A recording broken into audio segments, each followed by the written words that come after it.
Las complicaciones, infecciones, retardo de oxidación, pseudoartrosis, consolidación viciosa o defectuosa, dolor anterior a la rodilla, si es que genera el clavo muy largo, va a generar una irritación a nivel del tendón rotuliano, y cuando falla el implante, es decir, que se quebra el implante. Fracturas del pilón tibial, ya es el extremo distal de la tibia, son fracturas que comprometen la superficie de carga, ¿ya? Corresponden al 5 al 7% de las fracturas de tibia. Son lesiones de alta energía, principalmente en accidentes de tránsito, ya baja energía en aquellos pacientes ya ancianos, un mecanismo rotacional que pero va a tener trazos simples, no con minutos como este caso de acá. La evaluación inicial, ya sabemos que tenemos que hacer ATLS, valorar las partes blandas, el estado vasculonervioso, valorar las comorbilidades del paciente, siempre pedir estas tres proyecciones en el tobillo, frente, perfil y proyección de mortaja para ver toda la congruencia de la mortaja tibia estragalina, rayos X de pierna, frente y perfil. Si hay conminución o varios trazos, un rayos X de un ataque de la pierna con reconstrucción en 3D, como, perdón, como en esta imagen de acá, que nos permite la tomografía. Si tenemos tres segmentos, un segmento anteromedial, medial y otro posterolateral. Entonces, nos permiten manejar y tratar de manera adecuada. Una clasificación, la de Rudy Alward, que tenemos una clasificación radiográfica, grado 1 con un desplazamiento mínimo, no hay mucho daño, grado 2 un desplazamiento moderado, ¿ok?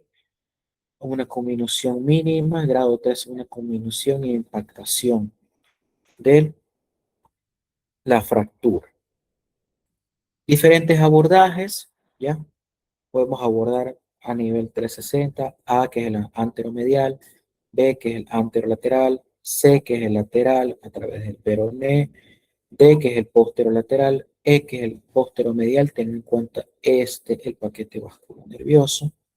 Aquí el posterolateral tenemos que tener en cuenta el nervio sural, y medialmente, que es favorito del traumatólogo para abordar la tibia, ¿no? El pilón tibial para desplazar o deslizar la placa. Opciones de tratamiento, ya las mencionamos, tutores externos, placas, tornillos, clavos.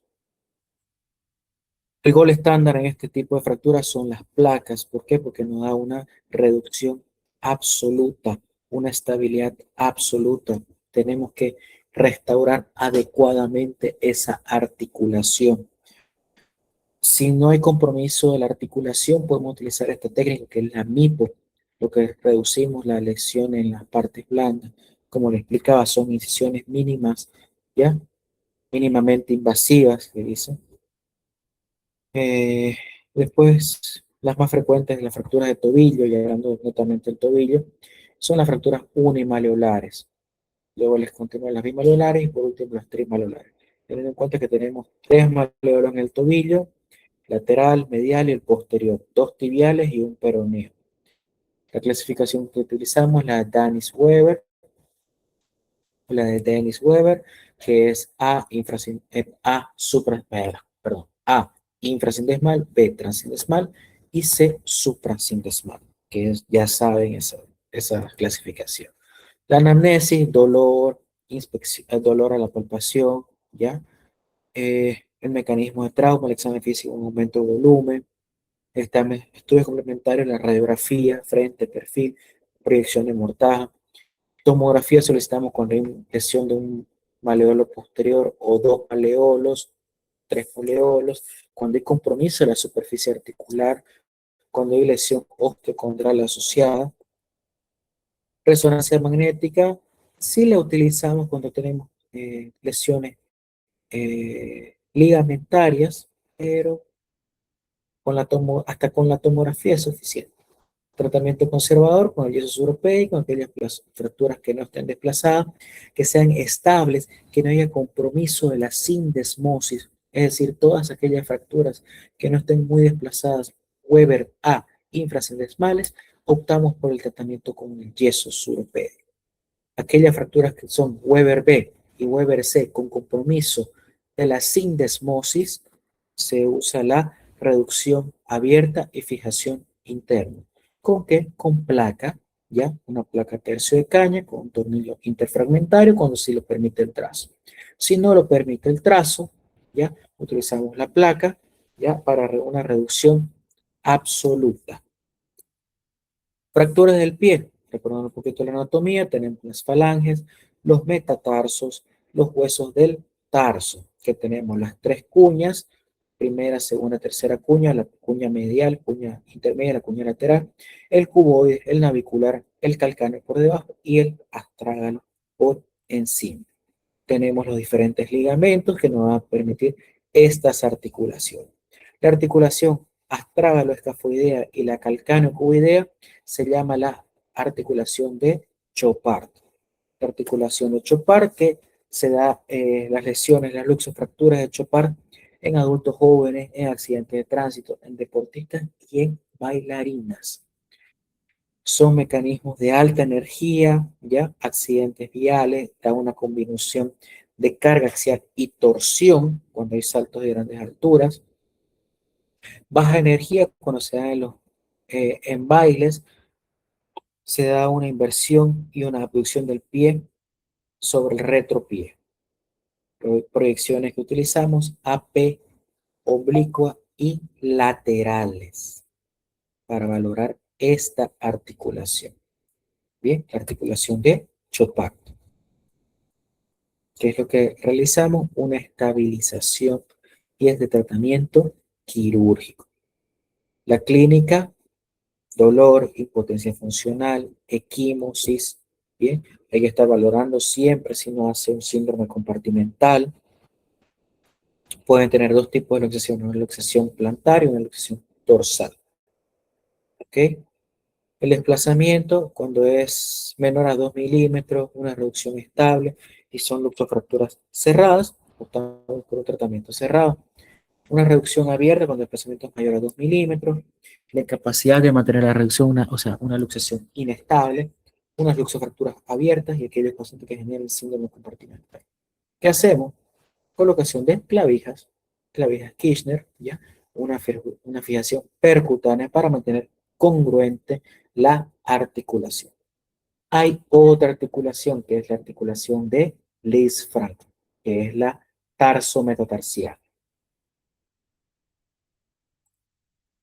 Esta articulación de aquí, ya que tenemos la cuña medial, la cuña intermedia, la cuña lateral y el cuboide, que se articulan con todos los metatarsos y generan la articulación de Lisfranc. Entonces vamos a tener tres columnas, una columna medial, una columna intermedia y una columna lateral. Columna lateral, columna medial, perdón, columna intermedia y columna medial. Es una condición caracterizada por la interrupción de la articulación cuneiforme medial y la base del segundo metatarsial.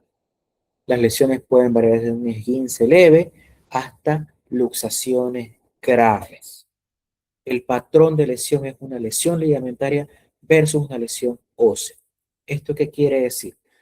Si se rompe el ligamento, no se rompe el hueso.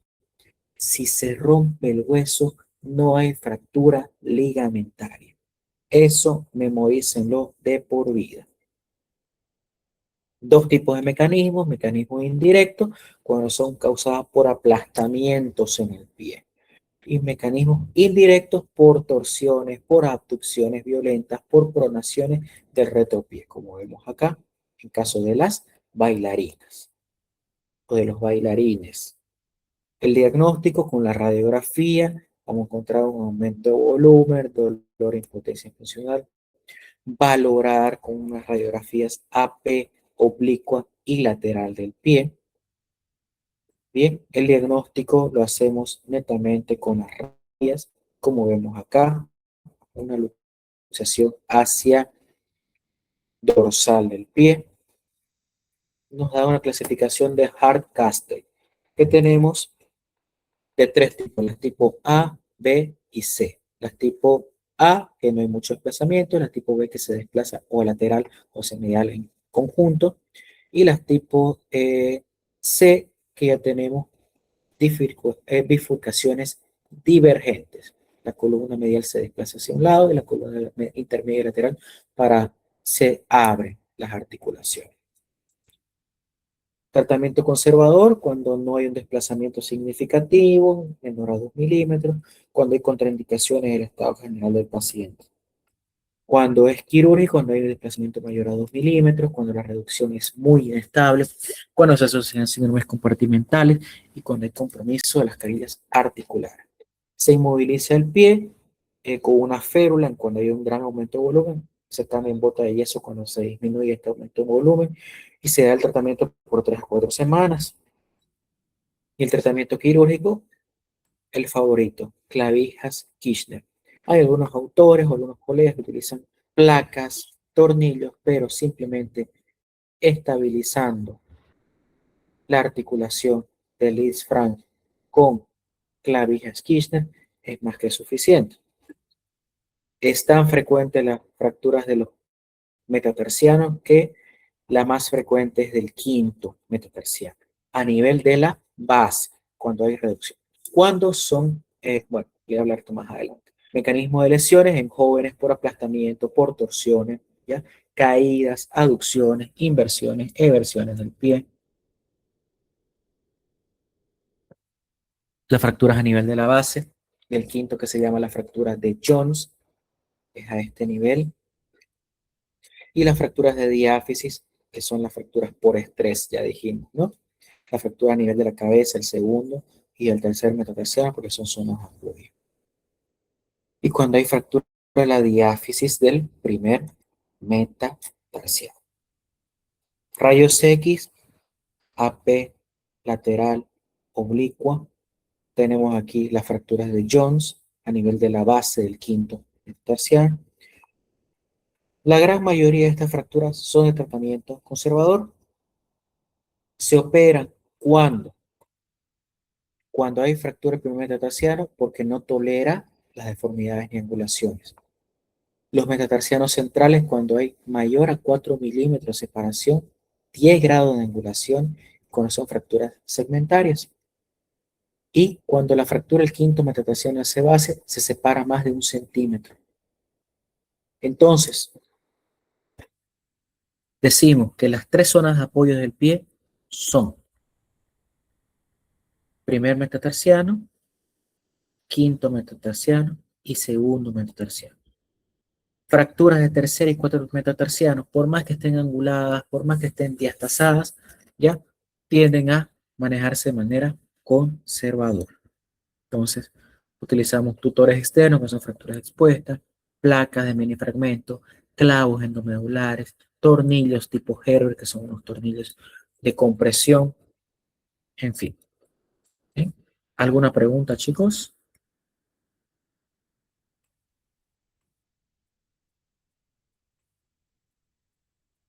No, doctor, todo Bien, claro. bien, perfecto.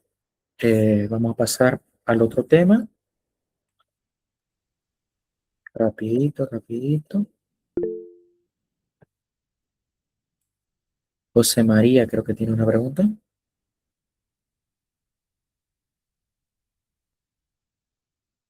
¿No? Ok.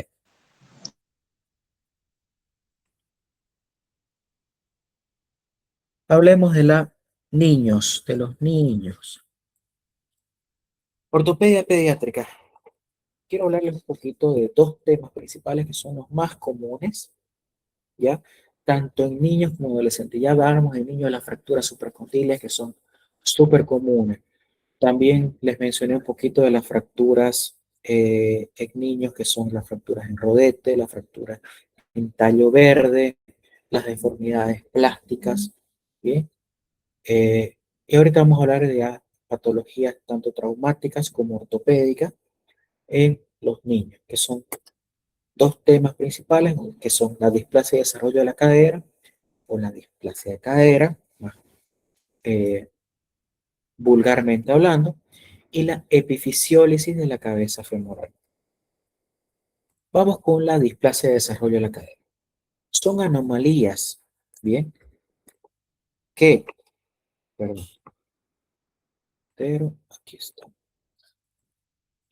La definición que nos dice, anomalías que alteran el desarrollo y la congruencia de la articulación coxofemoral consistentes en cambios anatómicos que pueden presentarse en el acetábulo, en el fémur proximal y o en tejidos periarticulares.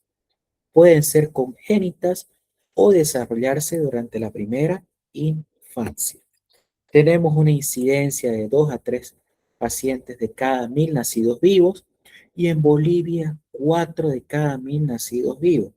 Esto porque se da principalmente en el occidente por el uso o que lo envuelven a los niños en el aguayo, ¿ya?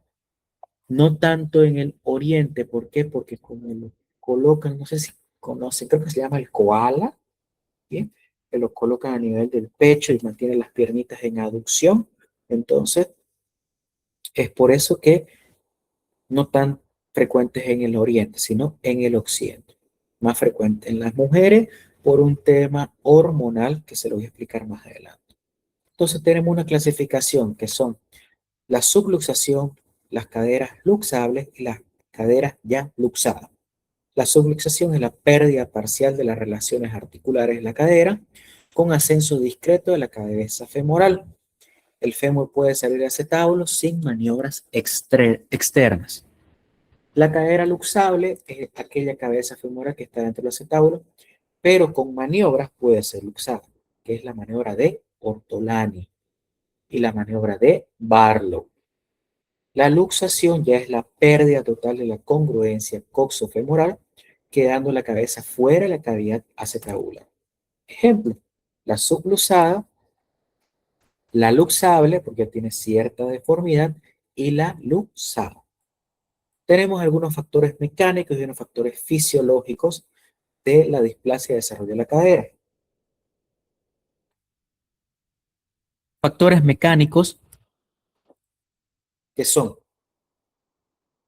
a nivel del contacto del trocánter con el promontorio en la posición del bebé cuando está en el vientre materno, la musculatura materna abdominal y el útero tenso en las primigestas también es un factor mecánico.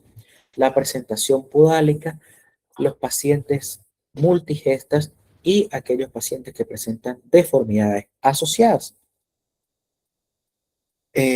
Factores fisiológicos, hormonal, la relaxina 3 que en el tercer trimestre aumenta la laxitud ligamentaria y es más frecuente en las mujeres.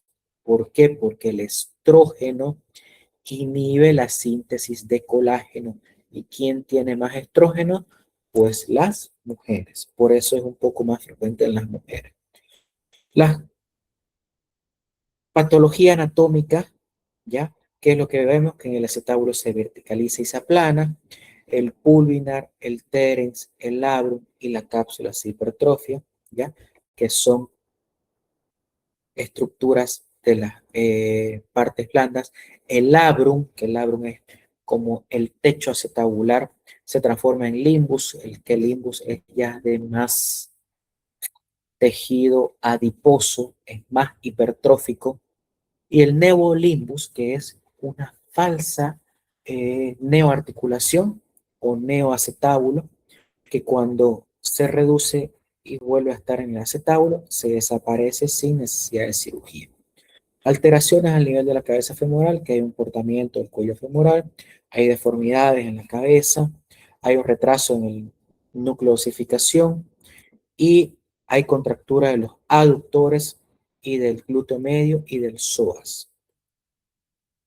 Datos de importancia que tenemos una anteversión de 30 grados dentro del primer año y en el adulto hasta 15 grados. Y un ángulo cérvico diafisario de 135 grados en el primer año y hasta 127 grados a partir de los 18 años. Pregunta de examen, ¿qué es la tríada de Putty? La tríada de Putty es aplanamiento del acetábulo, hipoplasia de la cabeza femoral o del núcleo de osificación y la separación, ¿ya?, del extremo proximal del fémur. Este esquema de Oberbrain, también se llama, consiste en un cuadrante. ¿Cómo se forma ese cuadrante? Por dos líneas principales. La línea de Hilgen-Reiner, que pasa a través del cartílago trirradiado, y la línea de Perkin, que pasa por el borde lateral del acetábulo. Nos va a dar 4 cuadrantes, 2 laterales y 2 mediales, 2 superiores, 2 inferiores. El núcleo de osificación o la cabeza femoral tienen que estar en el cuadrante inferomedial, a este nivel. Si está en otro nivel o afuera, esa cadera está luxada. ¿Qué otro dato es importante aquí que lo vemos en el esquema de Oberdane? El arco de Shenton. El arco de Shenton es una línea imaginaria que trazamos desde el borde interior del trocánter menor y se continúa con el borde interno del agujero obturador. Tiene que formar un arco. Si este arco se interrumpe, bien, el arco de Shenton está alterado. Ustedes ven acá, nuevamente, el trocánter menor, el cuello femoral, agujero obturador. Aquí, miren cómo se interrumpe. Tenemos acá el trocánter menor, el cuello, y ¿dónde viene? Al núcleo, al cartílago trirradiado. Otro ejemplo. Aquí, trocánter menor, cuello, cartílago trirradiado. No hay continuidad con el agujero obturador. Entonces, el examen físico tenemos que realizarlo minuciosamente durante el primer año, principalmente dentro de los primeros 3 meses. ¿Con qué maniobras? Con la de Barlow y la de Ortolani. La maniobra de Ortolani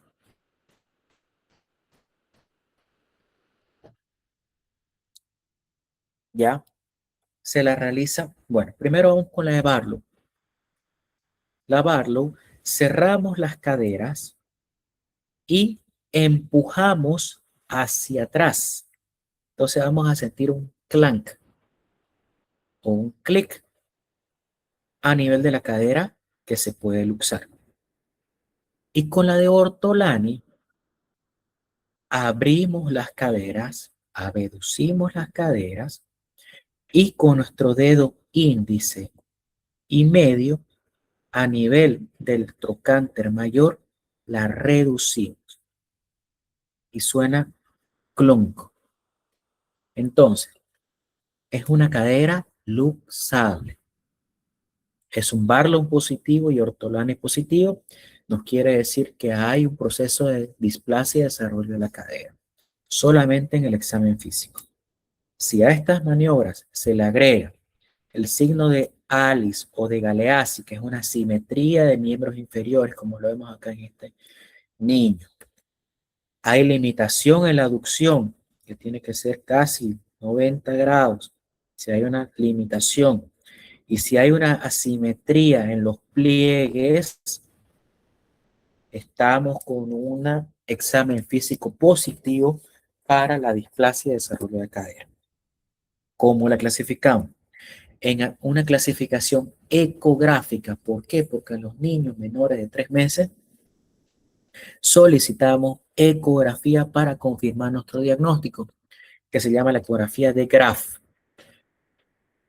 Nos dan ciertas angulaciones, donde lo normal tiene que ser el ángulo alfa mayor a 60 grados y el ángulo beta menor a 55 grados.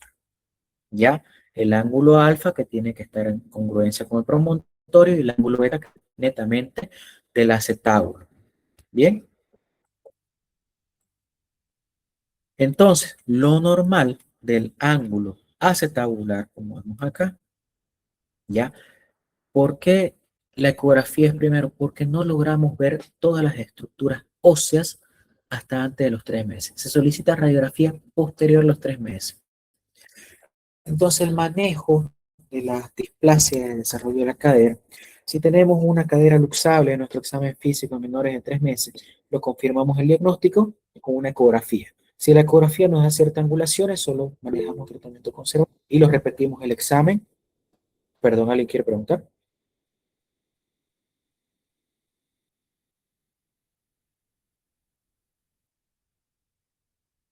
No, ok, continúo.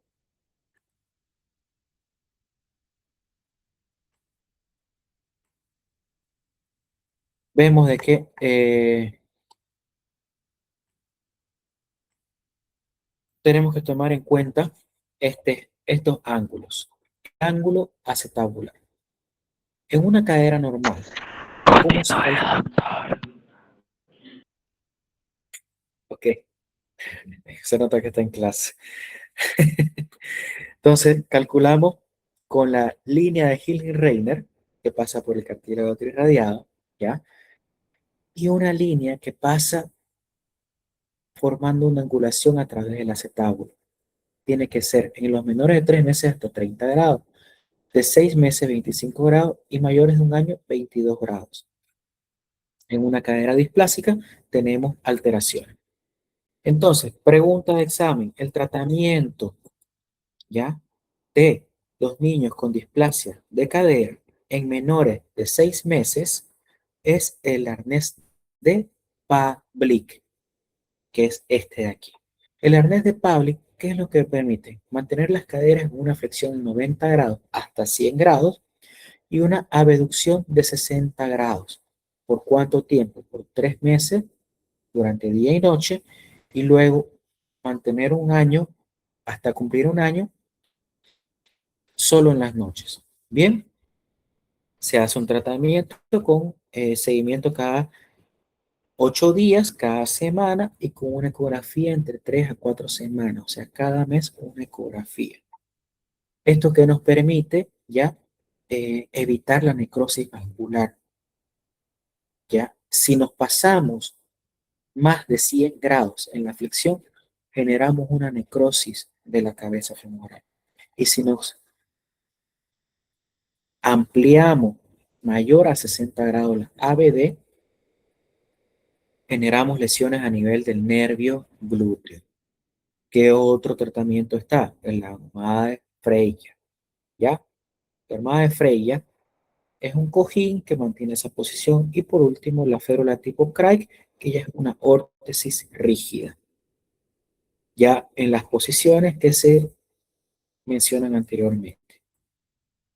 De 6 meses hasta los 18 meses, cuando ya es una cadera muy rígida, poco luxable, existe el tratamiento con la tracción de Bryan, que ya está descontinuada, solo para que las conozcan, en un periodo de 2 a 3 semanas, ya con una reducción cerrada. Como ven las imágenes aquí, bien traumático. Pero se utiliza ya en casos la cirugía con el yeso pelvipédico, una reducción eh, quirúrgica. En quirófano se hace la bajo fluoroscopía, se trata la reducción. Se reduce esa cadera y si se mantiene la reducción, se confecciona este yeso, que es el tipo Barchelon, un yeso pelvipédico, ¿ya? O inguino-maleolar bilateral, de la región inguinal hasta maleol, o el tipo, la férula tipo Craig, que también está indicada, pero es con reducción cruenta en bajo sedación. ¿Ok? En muchos casos se tiene que hacer una tenotomía de los aductores porque ya hay contractura a nivel de los aductores. Entonces, para poder mantener la posición correcta de la cadera, se tiene que hacer una tenotomía de los aductores para confeccionar este yeso. Si no se logra mantener la, la reducción, se tiene que abrir. ¿Para qué? Para liberar todas las partes blandas. El terens, el limbus, ¿bien? Para poder mantener esa reducción. Ya en niños, desde los 18 meses hasta los 30 meses, ya utilizamos las diferentes reducciones en la cadera. Ya utilizamos las osteotomías acetabulares, osteotomías femorales. Osteotomías acetabulares en diferentes niveles, lo voy a pasar rápido, no les voy a preguntar, tenemos osteotomías de orientación, acetabuloplastías, ya, osteotomía de aumento de volumen acetabular. Para que los conozcan, tenemos la osteotomía tipo Salter, bien, que tenemos que cumplir con ciertos requisitos, que esté centrada, que sea móvil, es exitoso dentro de los primeros 4 años, en un 93% de los casos, disminuye cuando ya son mayores de 5 años, este tipo de osteotomía. ¿Y qué es lo que se hace? La osteotomía cortamos el hueso, esta ala ilíaca, ¿ya? Y cortamos a nivel por encima del cartílago trirradiado, como vemos acá. Entonces, con ayuda de escoplo, que es una lámina fija, se baja, ¿ya? Como está cortado aquí, bajamos y todo lo que sacamos acá, colocamos de injerto para ganar toda esta altura y cambiar la orientación del acetábulo. ¿Con qué lo mantenemos? Como vemos acá, lo mantenemos con 2 clavijas Kirchner. Bien. La acetabuloplastía, tenemos la osteotomía de Pemberton y la osteotomía de Degas. La osteotomía de Pemberton, que utilizamos una incisión para llegar hasta este nivel, un abordaje anterior, ya cortamos desde la espina ilíaca anterosuperior y nos extendemos hasta la diáfisis. Abrimos con bisturí todo el periósteo de la ala ilíaca, desprendemos todo el periósteo hasta llegar al acetábulo. A nivel del acetábulo hacemos una osteotomía nuevamente, tipo abanico o bisagra, ¿bien? Y se abre en bisagra y se coloca un injerto para mantener ese techo, se gana techo a este nivel. La osteotomía de Chiari, ya que es aumento del acetábulo, el mismo abordaje anterior, ¿qué es lo que se hace? Un corte. Soltamos todo esto, cortamos todo esto y desplazamos, como ven acá, el nivel de la osteotomía, toda la ala ilíaca se desplaza por encima del acetábulo para ganar más techo acetabular. Bien, y se lo mantiene con tornillos, esa osteotomía. Hablando de la epifisiólisis de cadera, el segundo tema, ya que es el desplazamiento antero-superior de la metáfisis proximal respecto a la epífisis a través de la fisis de crecimiento. Cuando el desplazamiento es póstero inferior, se llama epifisiólisis de la cabeza femoral en valgo. Se da principalmente en adolescentes que tienen este factor que es la obesidad, factores hormonales que influyen mucho el hormona de crecimiento, que el hipotiroidismo. Bien, ¿esto por qué? Porque el hormona de crecimiento va a alterar a nivel de la fisis de crecimiento, justamente en la capa de las células hipertróficas, no van a llegar a desarrollarse adecuadamente y va a formar una debilitación a esa capa de la física de crecimiento. Hipogonadismo por el aumento del estrógeno, aumenta la elastina, por ende va a aumentar la debilidad a nivel de cartílago de crecimiento. Y en caso también que son obesos, pues, antecedentes traumáticos. La clasificación tradicional según el tiempo que tenemos el predeslizamiento. Todo niño que tenga dolor en rodillas sospechen epifisiólisis de cabeza femoral que realiza deporte. Entonces vamos a tener un deslizamiento agudo en menores de 3 semanas, deslizamiento crónico, que es el más común, mayores a 3 semanas. Encontramos el signo de Dreman, que el signo de Dreman es mientras va flexionando la cadera afectada, se va rotando el pie de manera externa. Y agudas sobrecónicas, que ya son casos crónicos que se agravan de forma brusca, principalmente por antecedentes traumáticos. Según la clasificación por subclínica, tenemos los estables y las inestables. Las estables que pueden deambular con apoyo en muletas y las inestables que no pueden deambular ni con muletas. Tenemos imágenes radiográficas que el signo de Klein. El signo de Klein, que es trazamos una línea por el borde superior del cuello femoral y tienes que cortar la cabeza femoral. Si esta línea no corta, pasa por encima de la cabeza femoral, estamos ante una epifisiólisis de la cabeza femoral. Tenemos otras maneras ya de clasificarla, una clasificación según su desplazamiento, de 0 a 30 grados, un desplazamiento leve, de 33 a 50 grados, un desplazamiento moderado, y mayor a 50 grados, un desplazamiento grave. También tenemos el ángulo de Southwick, que el ángulo de Southwick lo trazamos una línea por el centro del cuello femoral y una línea perpendicular de los extremos de la epífisis. Entonces, el ángulo que se forma dentro de la línea B y C, ¿ya? Es el ángulo de Southwick. Cuando hay epifisiólisis de cadera, está alterado. Esto en una proyección de ancas de rana o una proyección de Lowenstein. El tratamiento, ¿ya?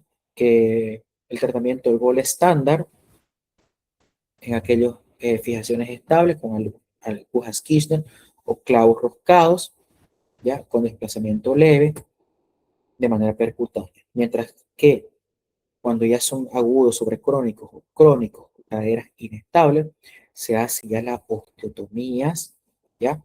Del trocánter mayor, se reduce con fluoroscopía, se mantiene la reducción y se colocan ya tornillos roscados, canulados que se llaman, para mantener esa posición. ¿Cuándo está indicado realizar una fijación bilateral de ambas caderas? Como es en el caso acá. En aquellos niños que tengan la enfermedad de Pickwick, bien, o queda en niños con endocrinopatía, hipotiroidismo, en aquellos niños que tienen insuficiencia renal, aquellos niños que están realizando tratamientos con radioterapia, niños con obesidad. Si tenemos un desplazamiento, una epifisiólisis de cadera de un lado, se indica la epifisiólisis del otro lado en caso de obesidad.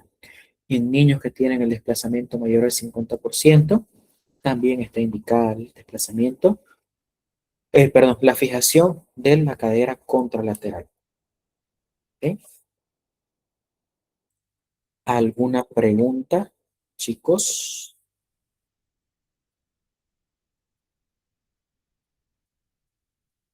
Bueno, o entendieron todo o no entendieron nada. Pero esos son los temas, ¿ya? De hoy. Doctor, una consulta. Yo entré tarde un poquito. ¿Qué va a pasar con los presentes? ¿Qué me va a pasar con los qué? Con la asistencia. Ah, voy a tomar asistencia. Gracias. ¿Alguna pregunta relacionada con los temas?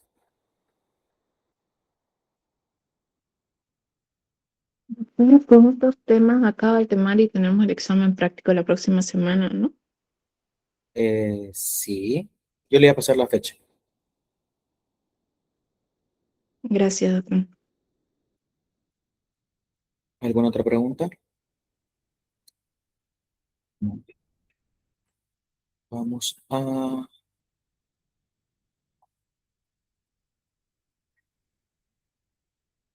su asistencia.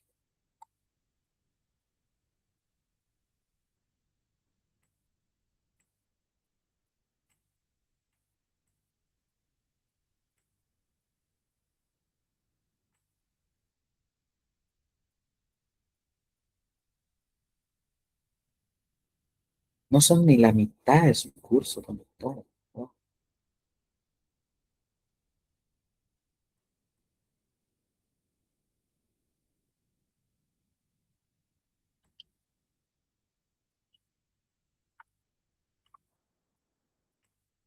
Bien, vamos con el día lunes. Gerardo está. Presente, doctor. Muy bien. Beiser Choquere. No hay Beiser. Muriel Justiniano. Camila Quirós. Presente, doctor. Ricardo Gael. Rosalí Melinda. Presente, doctor. Manuel Antonio. ¿Apodano? Presente, doctor. Manuel Antonio, ¿no? Sí, doctor, presente. Víctor Hugo Caballero. Presente. Luis Ernesto Valcárcer.